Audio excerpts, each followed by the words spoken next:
Hi, this is Corey Johnston, and today's lesson is going to span the range of the 26th through the 40th verses of Luke's 8th chapter. But before we read on them verse by verse, we just want to cover a few verses which come before it in the chapter.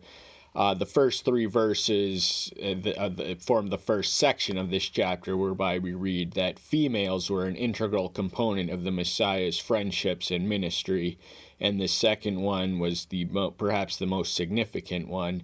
And certain women who were healed of wicked spirits and sicknesses, Mary called from Magdala, out of whom had come 7 demons. So this is more familiarly known as Mary Magdalene, the one who most people remember was the first witness of the resurrection, but most people tend to forget that at one point she was afflicted and possessed and controlled by 7 demons. So she is a testimony to the Savior's liberating power. There is no sickness or demon. The man in the cover on this passage we're going to cover today was afflicted by an entire legion of demons, and we'll touch more on the dynamics of demon possession when we get to that. Then we find him teaching in parable to his disciples, using agricultural analogies and metaphors, respectively representative of seed, which is the word, and climate and soil, which is the reception of one's hearts. Then in the 9th and 10th verse he says, "And his disciples were asking him, saying, 'What does this parable mean?' And he said, 'To you it has been given to know the secrets of the kingdom of Elohim, but to the rest in parables, that seeing they do not see, and hearing they do not understand.'" So they have privileged access to the meanings of the metaphors in the parables. Parables are instructive illustrations using lifelike or relatable incidents and narratives, relatable narratives that communicate didactic or impart moral truths or something spiritually significant. And this was his method of teaching after a significant amount of opposition had mounted against him. This was nothing new. Most rabbis taught in this custom, but he so far transcended them both in the originality and the substance of any other contemporary practitioner that he is recognized as the father in a unique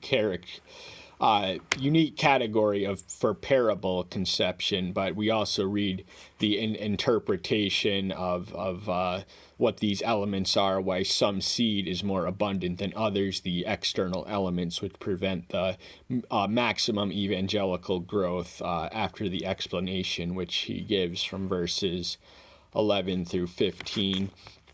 And then in verse 16, he says, "And no one having lit a lamp covers it with a vessel or puts it under a bed, but puts it on a lampstand so that those coming in see the light." So the purpose to be a light vessel is to not conceal one's light, but let one's light be known, make it be manifest, and shine so that others may be access to it. You're of no good to yourself or anyone else if you're covered or concealed under a bushel. You have to be a lampstand in a world of darkness in order to make yourself known and worthy. For whatever is hidden shall be revealed, and whatever is secret shall be known and come to light. So there is a light above us that does detect all right and all wrong, to which we will have to answer, all of us, to at the day when our hidden most secret sin is revealed. "Therefore take heed how you hear, for whoever possesses to him shall be given, and whoever does not possess, even what he thinks he possesses, shall be taken from him." So there's a progressive building blocks which are foundational to a substantive enough knowledge to constitute wisdom, and to hear it is to not only to hear it physically, but to understand it. And if you lay hold of lesser forms of revelation, Luke 16:10, he who is faithful in little can be entrusted to be faithful in much. So this certainly pertains to revelation. The reception of the more advanced levels is predicated on one's obedient and righteous response to the lesser forms of revelation that they have been entrusted to. Then we read that his mother and brothers, he was a family, he was a man, he did have a home where he came from, were trying to get to him, but they were unable to because the crowd that had accumulated around him was so numerous. And he answering, saying to them, my mother and my brother are those who are hearing the word of Yahweh and doing it. So he exalts to a greater position than anything of his bloodline, the spiritual blood that we share in common, where we are not. Israel was united by biological blood. We're united by spiritual blood, and that is the blood that was shed for us on the cross. And without the confession, even his own mother and brothers, the brothers did struggle to believe in his own time, but after the resurrection, they became fully converted and magnificent contributors to the early spread of the early faith. But even they were not exempt from having the incorrect confession of who he is. Then we meet them on they're in the Sea of Galilee. This is to the north of Samaria, which is to the north of Judah, which is the center and location of his ministerial operations. He's tired, he's asleep. Now, he was divine, but he was also human. He got tired, he got thirsty, he got hungry, and we find him sleeping on a boat while around him a storm of alacrity and intensity grows, and the disciples say, Master, we are going to perish, but he rebukes the wind and successfully silences it, which he wasn't even sufficient enough to lull him from his rest, but his disciples were afraid. And then even after receiving what they had just witnessed, they were even more afraid. They said, what manner of man is this, that even the winds obey him? And so they had not yet come to the full realization that he was divinity in the flesh, the Word incarnate. So the 26th verse reads, and they sailed to the country of the Gadarenes, which is opposite Galilee. This would have been located in the region known as Decapolis, which was to the west of Samaria, across the Jordan Sea and River, the Dead Sea, rather. It had Greek origins, just like the word deca is derivative of decathlon and any other decade in the English language. So that's where they were. They were in Gentile territory, and there's pigs there. There wouldn't be that such a scenario in Jewish territory. And he went out unto the land. He was met by a certain man from the city, who had demons for a long time, and he wore no garments, and he was not living in a house, but in the tombs. So this man was from the city, who had been possessed by demons. This was nothing new at this point. It had been prolonged duration of demonic dominations. Demons are evil influences which can enter one and control one and reduce them to the slavery of insanity and lack of self-control. And so these demons, it's plural, we're going to learn just how many there are eventually, a whole legion of them, were in him for a long time, and he was naked. This is a spirit of demonism.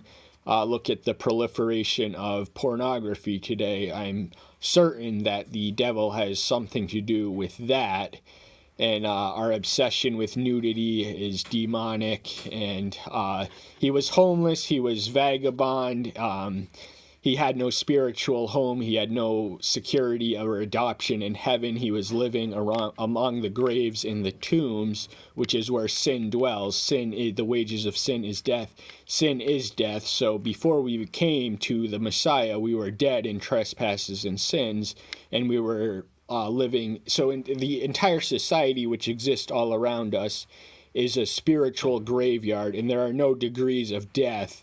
There are degrees of decay, but the spiritually dead and lost society leader is equally as dead as the derelict bum with his handout on the street.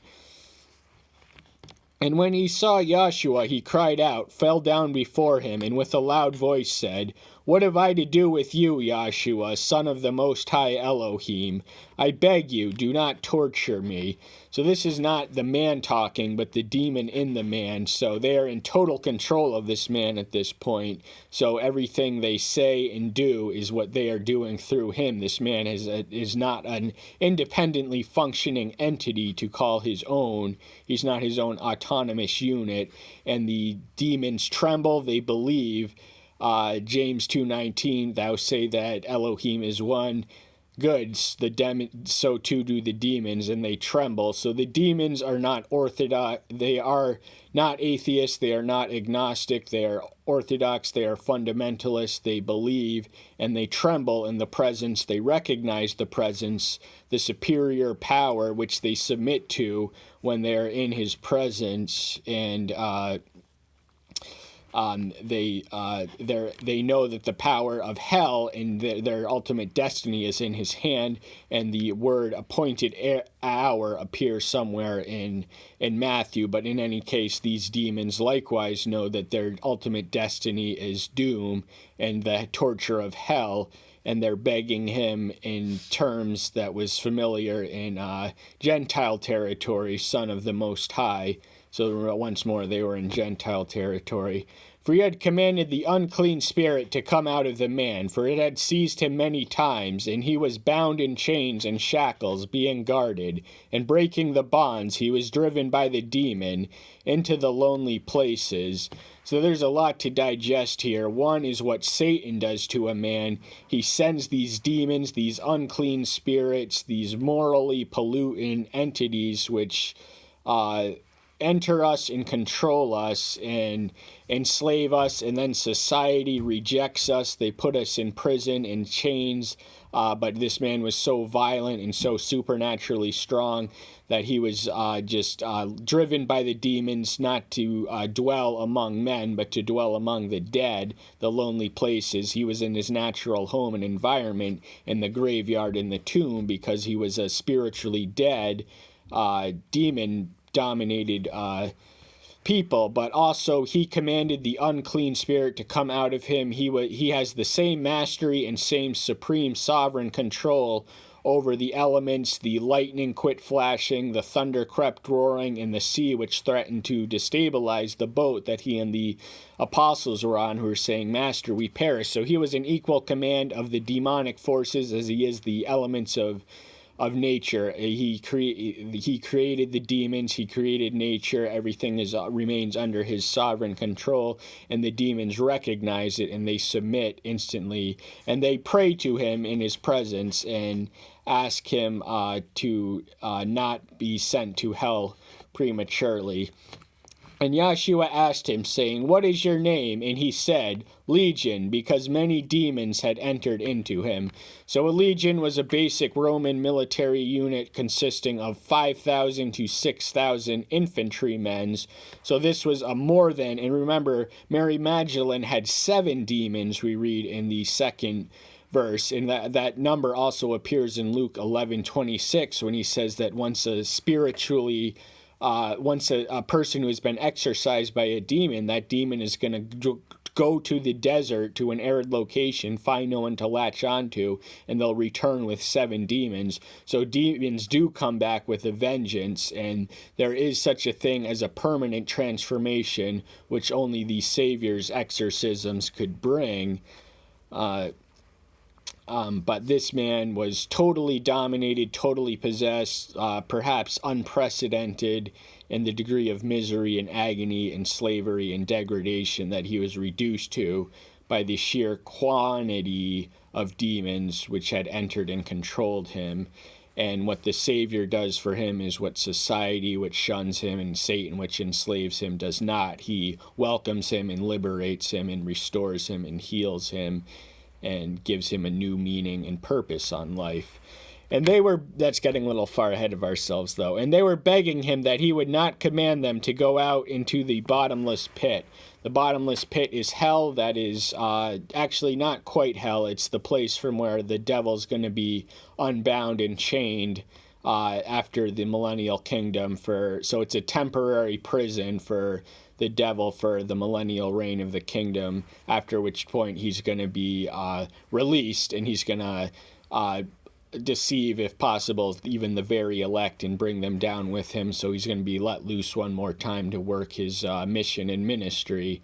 But that is also where his demons must go, and they don't want to go there either. They know they are doomed. They know it is awful, and because, as the old adage goes, misery enjoys company, that's why the devils and demons delight in sadistically torturing other people and betraying them through worship of self and Satan and following him. And a herd of many pigs was feeding there on the mountain, and they begged him to allow them to go into them, and he allowed them. So they were praying, but he was merciful in his request. He gave them what they asked for. He didn't send them straight away to hell. He drove them out of the man. They had to go somewhere, and there was a herd of many pigs, I think some 2,000 in Mark's account, that belonged there on the mountain, so nearby to the city. And they begged him to allow them to go into them. So there's a legion of demons, so that's about 2 or 3 demons for every pig, which is more than sufficient to stimulate it to walk straight off the edge of a cliff, as we read. And the demons, having gone out of the man, entered into the pigs, and the herd rushed down the steep places into the lakes and drowned. So the demons, how awful hell must be that they'd rather live in the pigs and live like a pig. And a pig is a mentally inferior creature, so if the demonic enter them, they're going to be suicidally stupid. They're going to walk straight off the deep end of a cliff. They cannot swim. They're just going to be driven to it. They're not going to know why they're driven to it, because demons delight in bringing death and disease and decay and injury to all of them. And in Mark's account, we read that this man was self-inflicted with wounds. So this man, this one who had the demon of angels in him, was cutting himself, his skin, day and night, adding wounds to himself because he was so demonically dominated. And that's what Satan does to people. And when those feeding them saw what they had taken place, they fled and reported it in the city and in the country. So they did not have good news that was going to be warm and welcome, because these pigs were an investment. There was a substantial number of them. Their livelihood depended on them, and their commercial concern was rudely interrupted by this man who was a menace to society. Society had no idea to do with him. Thankfully, the demons drove him to the graveyard. This was a man who they had discounted as dead, but had been transformed, and because the one who had did that transferred those demons into the pigs, which were of no use to their owners anymore, commerce was rudely interrupted, and so they were more concerned with material livelihood than spiritual transformation. That's just the state of their mind and the conditions they were in. So they did not have the fertile soil, to bring it back to the parable, which we didn't even read on in the earlier portion of the 8th chapter. And they came out to see what had taken place, and came to Joshua, and found the man of whom the demons had gone out, sitting at the feet of Joshua, dressed in his right mind, and they were afraid. So they were afraid by this amazing miracle of this man they had known in his right frame of mind, fully dressed, and they recognized him as the same one who was so demonically dominated, but here he was sitting before them in his right frame of mind, smiling and no longer enslaved by the demons that had once driven him to the graveyard to just torture himself. And he is a fully functioning member of society, and society is afraid to embrace or to make out of this transformation, which cost them so much money. And those who had seen it reported to them how they had been possessed by demons was healed. So this man, through no fault of his own, normally, if he had been transformed without the disruption of commerce, they would have been more welcoming to him. But they just kind of overlooked his value because he had cost them. His transformation came at a commercial expense, but he had something which was imperishable, where the pigs just prove the perishability of possessions and money. And all of the crowd of the neighborhood of the Gadarenes asked him to leave them, for they were seized with great fear. And he entered into a boat and returned. So these people wanted him gone. The demons prayed to be sent to the pigs. He said yes. They prayed for him to leave and never come back. And they were motivated by fear. And when one is fearful, one cannot be faithful. So faith and the principle and its operation and action is the furthest thing from their mind or their being at this time. They are totally governed and dominated by fear of loss of material revenue, which disables them from assessing and evaluating the spiritual transformation. If he could do the wonders, if his redeeming touch was exceedingly more powerful than this man who was inflicted by an entire legion of demons, what could he do for them? But they were more concerned with their pocketbooks than their souls, unfortunately. And the man from whom the demons had gone out was begging him to be with him. But Yahshua sent him away, saying, "Go back to your house and relate what Elohim has done for you." And he went away proclaiming through all the city what Yahshua had did for him.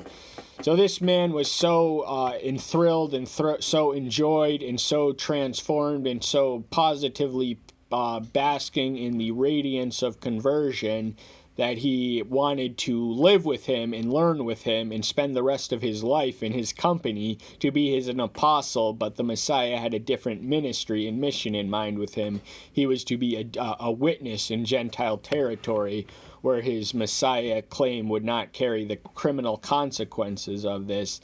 And this was in the region of Decapolis, so he was to go to his family, to his house, where he had a family, and he had a house, and he had a place in society before the demons had sort of driven him away, and he was to witness there en route, and he did it not only to his family and where he lived, but everywhere betwixt there and then. So he wasted no time with the evangelical mandate. Anyone who lives to tell the tale, lives to tell the tale. 40th and final verse. And it came to be when Yahshua returned that the crowd gladly received him, for they were all looking for him. So even though the citizens of this one place had rejected him, there was always another place where he was more universally welcomed. They needed his healing hand, and they wanted his message and all that he had to offer. So, but the people of Gadarenes, they were on the other side of the Sea of Galilee in Gentile territory, had asked him to leave, rejected his offer, his transformative power, and diminished and minimalized it with others. But that one person did make the most of his transformation and healing by spreading the news of the man who had done this. And so that is a fitting and closing to the lesson. That's all the time we have for today. Thank you so much. I'm so glad you're here. Stay tuned until next time. I'll see you then. Bye-bye.